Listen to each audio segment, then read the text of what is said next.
afternoon and welcome back to Cody's Radio Workshop. This afternoon on the bench we have a Roberts R757. It's only just come in today. Had a quick look at it. I bought it for Spares and Repairs online. I won't tell you where, but there's a really popular auction site where faulty stuff appears to be prevalent. Now, this was the bottom of the radio.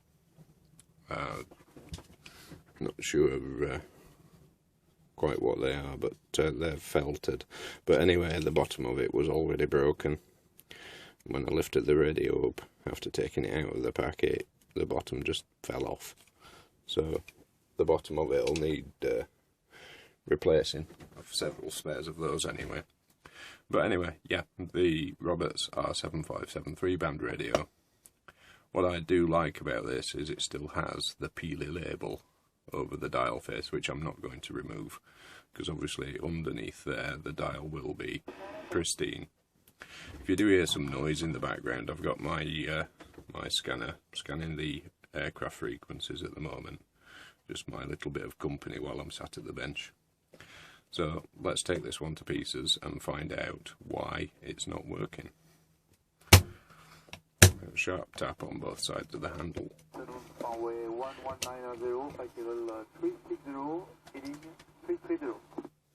And then we need a screwdriver to take off the shoulder screws.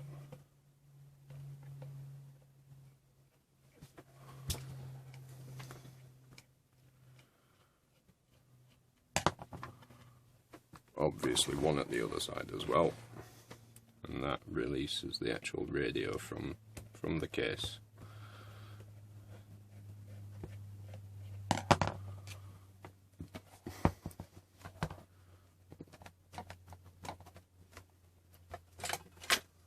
Some pliers and remove the speaker wires. They only pressed on, but some of them can be quite tough.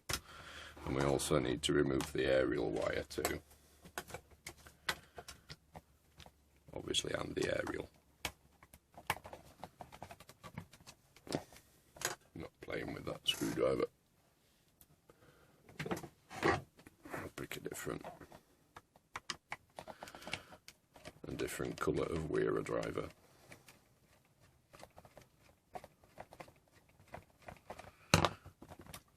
That's it. Once that's removed, let's pop the little screw out, withdraw the aerial from the top of the radio. A little bit tricky, that one. And then just for safekeeping, pop the screw back into the end of the aerial, if it'll go. There we are. And then pop the aerial on one side, and that means that we should now, maybe with a gentle push, be able to remove the radio from the case.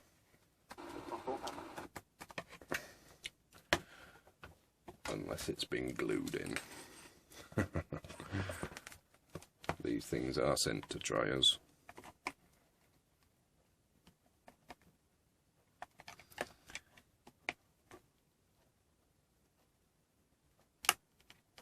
A little bit of movement there now. This one is pretty much welded in. I'm going to get my spudger and just work it along the sides.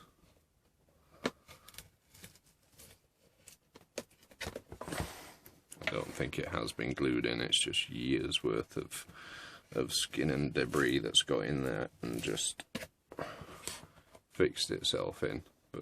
Spudgers make light work of things like this.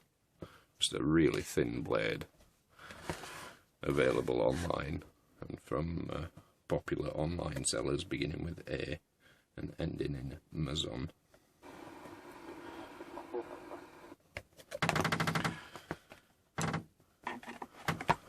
Let's see.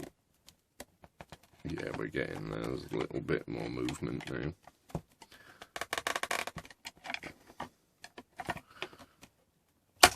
There we go. I'll show you in a moment what was restricting that from coming away. You can see there just on the sides. Zoom me down. You can see this one has been stuck in there for quite a while, but we've removed it now. So we need to remove the power wire, which is a 2-pin orange and black plug, and then we can pop the radio case on one side and have a look at the actual radio itself. So immediately on the circuit board, I'll zoom you in and I'll move the radio over, give it a chance to focus. There we go. I think that's as good as we're going to get for the moment. There we are, that's much better. So if I use my Wera pointing tool, that cap there is completely vented, blown off at the top.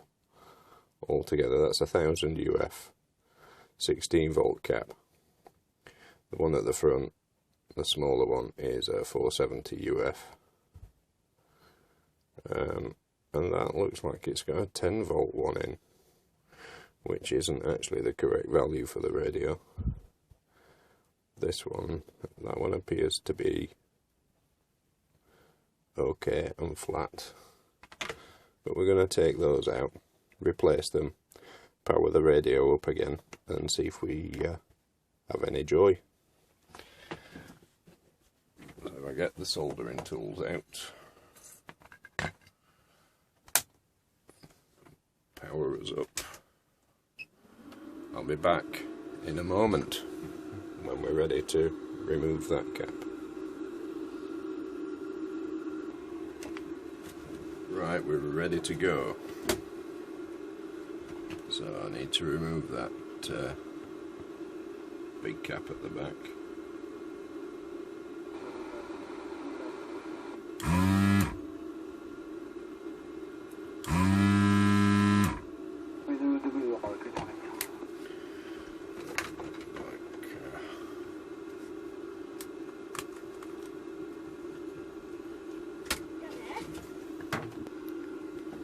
Yep, so let's go ahead and remove those.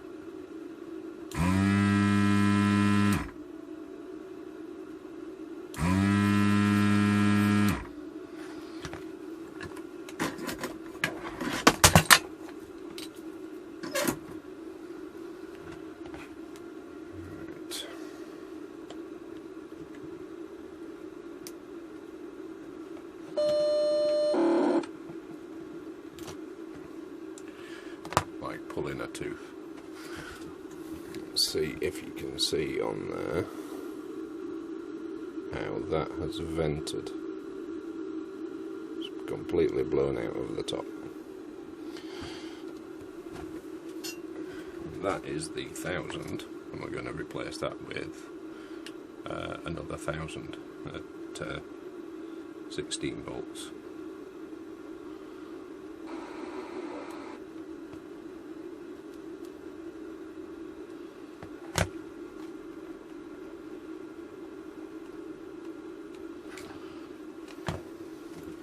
Just make sure you can still see.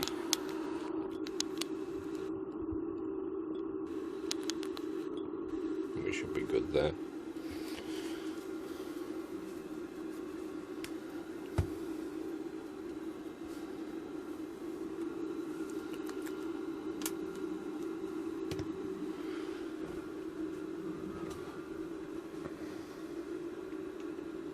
A little bit of flux on that.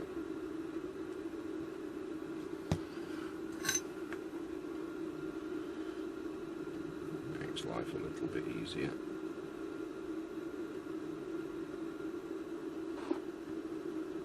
But,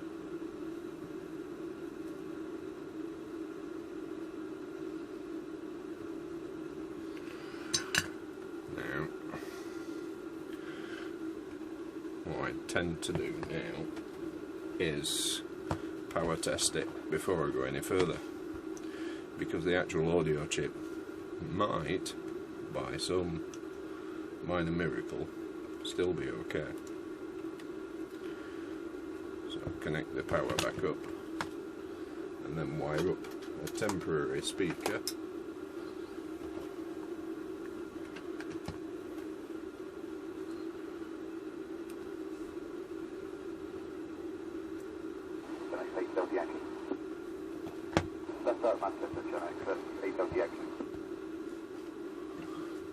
And then we'll connect up with the battery, making sure that we're switched off first.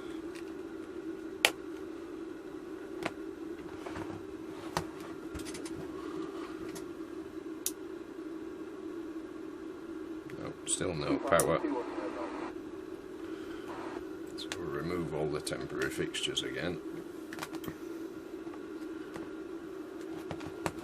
And we'll go ahead and change the audio chip, the audio IC.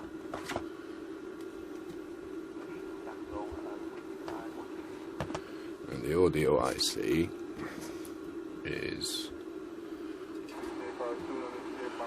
8 pins. 1, 2, 3, 4, 5, 6, 7, 8. And we need to remove the solder from those, remove the chip, and replace it with a brand new TDA 7231.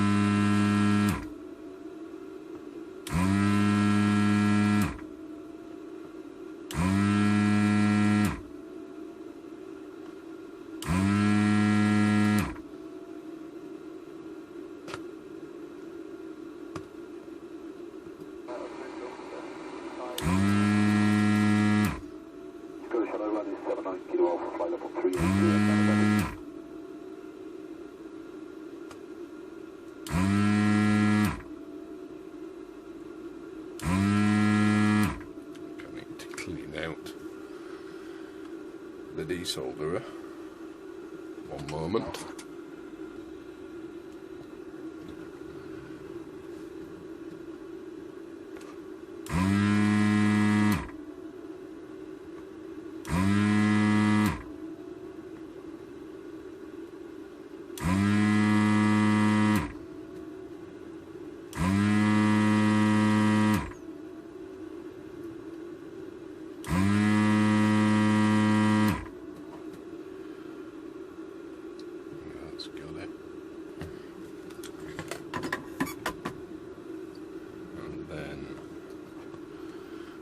To remove the chip. I'm never normally too careful removing the chip because it's going to get replaced anyway. But what you do have to be careful about is the chip is also glued to the board, so it does take quite a bit of prying to get it to come out, and it feels sometimes a little bit brutal.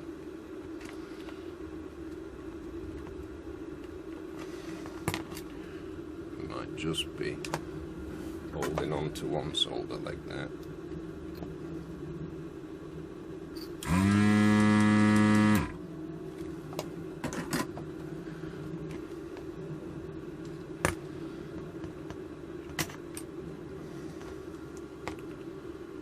There's the old chip out, and the new chip just about to go in. I'm just altering the pitch of the pins because when they come brand new for the R250 and the R757 radios, the pitch is not quite right. They need closing together a little. Right, that's that. Back together, pop some flux on that and we'll get that soldered back in. The only thing to note with resoldering the new chip in is these bottom pins down here. You absolutely must not get any bridges, any solder bridges.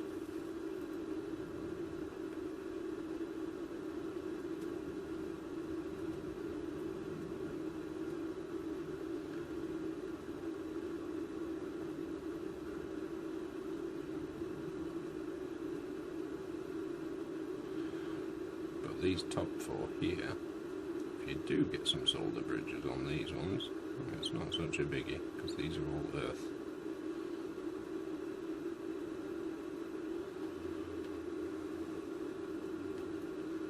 And then once we've got this in, we'll give it another power up test and see if we're any closer, which I think we should be.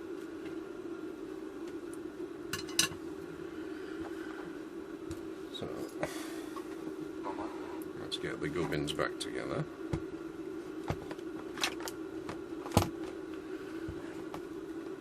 Put the power lead back in and connect up the temporary speaker.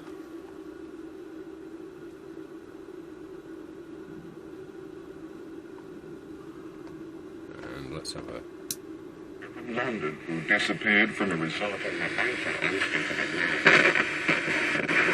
Ladies and gentlemen, the Juicy There we go.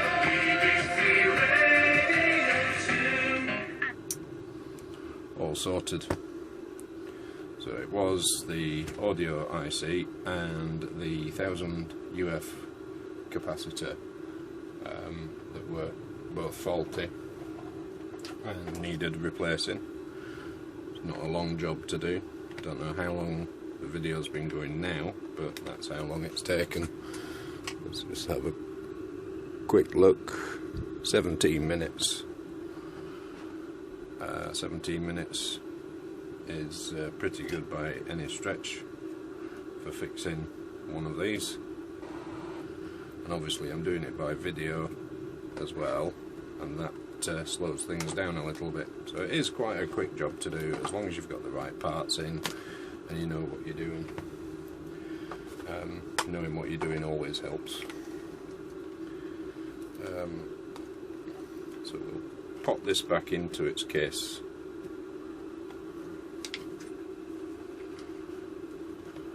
And pop a battery on, and we'll have a proper listen with the aerial fitted.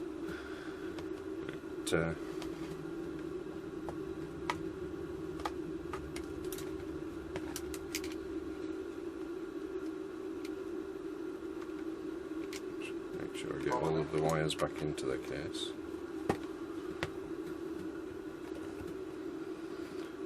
I should really remove this sticky so that it doesn't get stuck back down again, but I know it does come off now, because it will be coming to pieces again at some point, just for me to give it a proper clean and to test and align the tuning.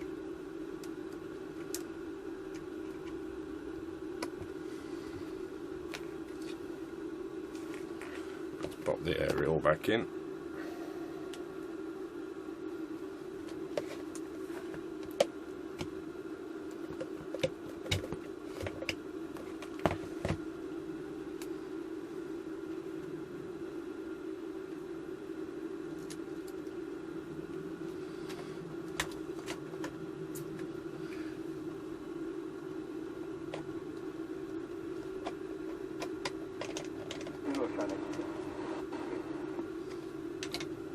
So there's the aerial back in. We've got a brand new bottom panel to put on there at a future date.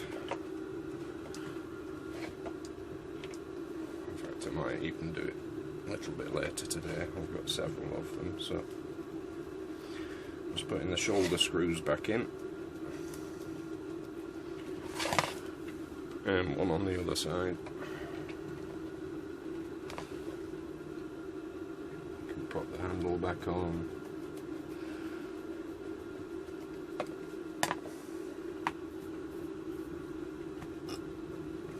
If I remember where I've put it.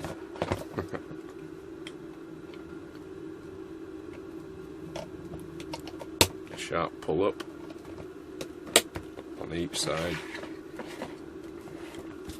And there is the radio now.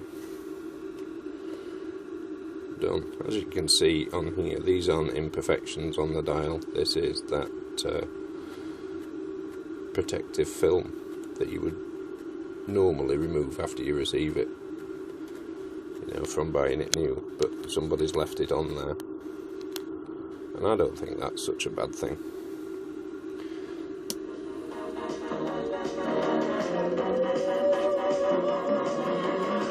And 20 minutes start to finish.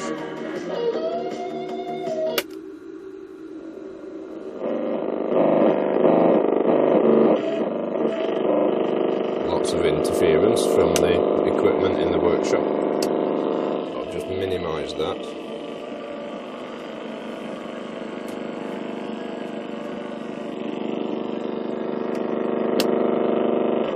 $1 million going into the A&E, and that really helps expand the Medium wave. There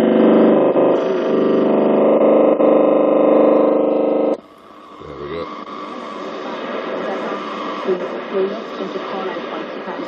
For example, during the Charlottesville rallies 2 years. Yep, we're good now.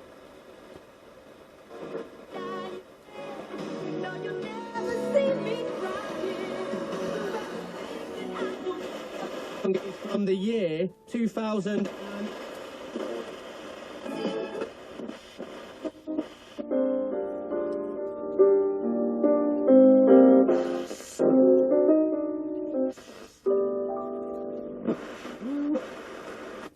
You know, so the might you just can't help. Could be riding a bike. I think that's quite common, and swimming and stuff. Maybe you struggle with your left and your right sometimes when you know being directed. Life skills you've not yet learned, and do you think it's slightly too late to learn them now? I was going through some of mine. Basically, I'm not great at chicken. I'm always scared of undercooking it, so it's always.